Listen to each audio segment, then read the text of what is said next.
Hi, let's style the hair for my birthday shoot. I was really confused. What should I do on my hair? But পরে হচ্ছে গিয়ে I decided, okay, let's just comb the hair. And as usual, আমি যেভাবে আমার হেয়ারটাকে style করি ওভাবে আগে করব। Then I'll decide যে আমি হচ্ছে অন্য কোনো ভাবে স্টাইল করতে চাই কিনা। And আমার যেহেতু একটু টাইম শর্ট ছিল, যেহেতু আমি স্টুডিওতে শুট করছিলাম, সো স্টুডিওতে শুট করলে আসলে টাইমটা মেনটেন করাটা অনেক বেশি ইম্পর্টেন্ট। আর অল্প সময়ের মধ্যে কোন হেয়ার স্টাইলটা দেখতে ভালো হবে ওটা নিয়েও আমি অনেক বেশি কনফিউজ ছিলাম। তো মেকআপ করতে আসলে আমার ভালোই টাইম লেগেছে, যেহেতু তোমরা যারা আমার মেকআপের ভিডিওটা দেখোনি তোমরা দেখে আসো, দেখে আসলেই বুঝতে পারবে। তো মেকআপের ভিডিওটাতে আমি তোমাদেরকে বলেছিলাম যে আমার মাথায় কোনো প্ল্যান ছিল না, আমি জাস্ট নিজের মতো করেছি। তো নিজের মতো করতে গেলে দেখা যায় অ্যাকচুয়ালি একটু টাইম লাগে, বাট কোনো ইন্সপো ভিডিও বা ওরকম কিছু থাকলে তখন ওটা ইজি হয় আর কি, ওটা দেখে দেখে করে ফেলা যায়। তো এনিওয়ে আমি হচ্ছে কি আমার হেয়ারটাকে বেসিক ভাবে আমি যেভাবে স্টাইল করি, হালকা একটু স্ট্রেইট করে দেন কার্ল করি, ওটাই করছিলাম। তো ওইটা করে পরে যদি মনে হয় যে না I want to do something more or like change করতে চাই, তখন ওটা করা যাবে, মানে বেসিকটা হয়ে গেলে। আর তোমরা অনেকেই আমাকে জিজ্ঞেস করো যে আপু তুমি তোমার হেয়ারের ডিটেইলস এর টিউটোরিয়াল দাও, তো এই যে আজকের ভিডিওতেই তোমাদেরকে ডিটেইলসে আমার হেয়ারের টিউটোরিয়াল দিয়ে দিচ্ছি। এভাবেই ইউজুয়ালি আমি অলওয়েজ হেয়ার টিউটোরিয়াল বা হেয়ার স্টাইল মেক করি। তো এটা হচ্ছে গিয়ে এবার আমি একটা রোটেটেড কার্লার আছে ওটা ব্যবহার করছি। তো আমি প্রোডাক্ট গুলো নিয়েও তোমাদের সাথে ডিটেইলস একটু কথা বলি। প্রথমে যে স্ট্রেইটনারটা ব্যবহার করছিলাম ওটা হচ্ছে গিয়ে আমি ওয়ালটন থেকে কিনেছিলাম, ওটার একটা লম্বা স্টোরি আছে। আমি ৮ বছর আগে হবে প্রবাবলি ওই স্ট্রেইটনারটা হচ্ছে গিয়ে কিনেছিলাম ওয়ালটন থেকে, মানে আমাদের বাংলাদেশি যে ব্র্যান্ড ওই ওয়ালটন থেকে নিয়েছিলাম। বাট ৮ বছর আমি খুব ভালোভাবে ব্যবহার করেছি। আর ওটা যেহেতু বেসিক্যালি স্ট্রেইটনার প্লাস কার্লও করা যায়, তো ওইটাকে আবার রোটেট করা যায় না। তো যেটা রোটেটেবল না ওইটাকে তুমি যদি রোটেট করো অফকোর্স ওটার তারটাও তো রোটেট হয়। তো এই ৮ বছর ধরে রোটেট হতে হতে ওইটার তারটা ছিঁড়ে গেছিল, যেটা বেসিক্যালি আমার ছিল। তো আমি I was looking for this like অনেক খোঁজাখুঁজি করছিলাম, বাট ওরা হচ্ছে গিয়ে আমাকে জানায় যে ওই প্রোডাক্টটা ওরা আর শিপমেন্ট করে না বা ওই প্রোডাক্টটা ওদের কাছে আর নেই।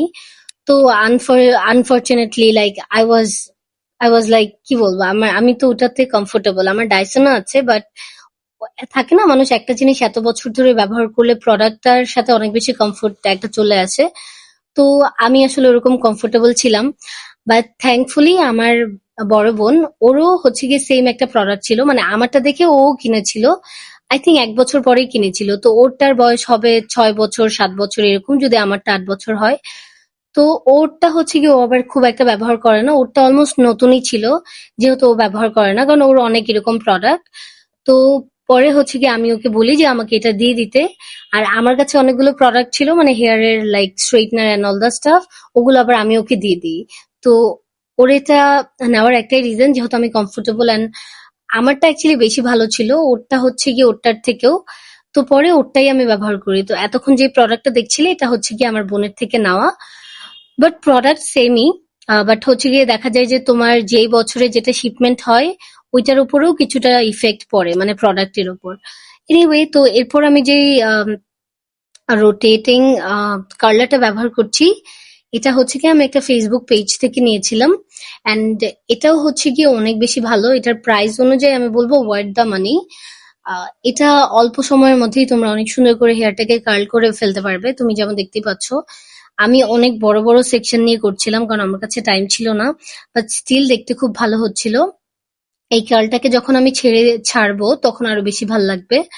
আর আমি যেহেতু আসলে কোনো রকম স্প্রে ব্যবহার করি না, বাট স্টিল আমার হেয়ারে এরকম কার্লটা থাকে অনেকক্ষণ।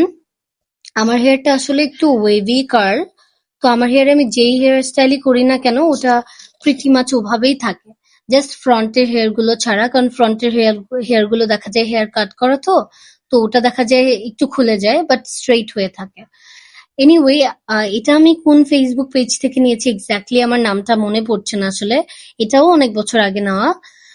বাট এটা ইটস রিয়েলি গুড। আর এরকম হেয়ার কার্লার এখন তোমরা অ্যাভেলেবেল ফেসবুকে পেয়ে যাবে, মানে অলমোস্ট সবগুলোই ভালো। তো কোনো ওরকম ডিফারেন্স আমার মনে হয় না আছে, বাট স্টিল তোমরা ট্রাই করতে পারো। আর কিছু আপুদের হেয়ার থাকে যে ন্যাচারালি অনেক স্ট্রেইট বা হচ্ছে কি অনেক সিল্কি টাইপের, তো ওনাদের হেয়ারে যেমন দেখা যায় যে যে কোনো কিছু করলে ওটা অত ওইরকম থাকে না, স্ট্রেইট হয়ে যায়। তো তোমাদের হেয়ারে আই থিঙ্ক এরকম স্টাইল করার আগে অনেক বেশি প্রোডাক্ট ইউজ করতে হবে, লাইক হচ্ছে গিয়ে অনেক রকম মুজ বা হচ্ছে গিয়ে অনেক স্টাইলিং এরকম প্রোডাক্ট থাকে যেগুলো আমার ব্যবহার করতে হয় না, কারণ আমার যেহেতু দরকার হয় না। বা তোমরা হেয়ার স্প্রে ইউজ করতে পারো, আমি যেমন সেটাও ব্যবহার করি না। আর আমি এখানে যেমন একটা ভুল করেছি, ইউজুয়ালি আমি হিট ব্যবহার করার আগে হিট প্রোটেক্ট ব্যবহার করি, তো ওটা আমি আনতে ভুলে গেছিলাম। তো ওটা যেহেতু আনিনি, তো আমি এমনিই ব্যবহার করছি, মানে এমনিই আমার হেয়ারটাকে স্টাইল করছি। তো তোমরা must heat protecting any kind of spray বা কিছু একটা ব্যবহার করে নিতে পারো, তাহলে হেয়ারটা হচ্ছে গিয়ে মানে সেফ থাকবে।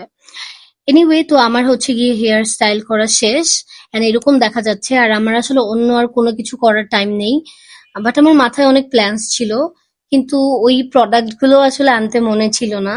আর এখানে যেহেতু টাইমও নেই, তো আমি ভাবলাম যেহেতু ফটোশুটই হবে, তো অত কিছু আর না করি, জাস্ট সিম্পলি থাকি। এরপর আমি ওলাপ্লেক্স এর একটা বন্ড অয়েল ব্যবহার করছি। এটা হচ্ছে গিয়ে হেয়ারটাকে হেলদি রাখে, হেয়ারের যে এন্ডস ওটাকে। আর একা একা মেকআপ এন্ড হেয়ার বা সবকিছু ম্যানেজ করতে গেলে যা হয়, মানে আমি আমার নিজের থেকে সবকিছু করেছি। আমার বার্থডে শুটের জন্য কেউ আমাকে হেল্প করেনি, মানে there was no one actually, help করার মতো কেউ ছিল না। আমার নিজে থেকে সবকিছু ম্যানেজ করতে হয়েছে, লাইক ফ্লাওয়ার বুকে, কেক, ড্রেস, স্টুডিও, এভরিথিং। তো তারপরেও যে সবকিছু এত ভালোভাবে হয়েছে, I am really grateful. And that was it. Go to part 3 for the final look. Bye.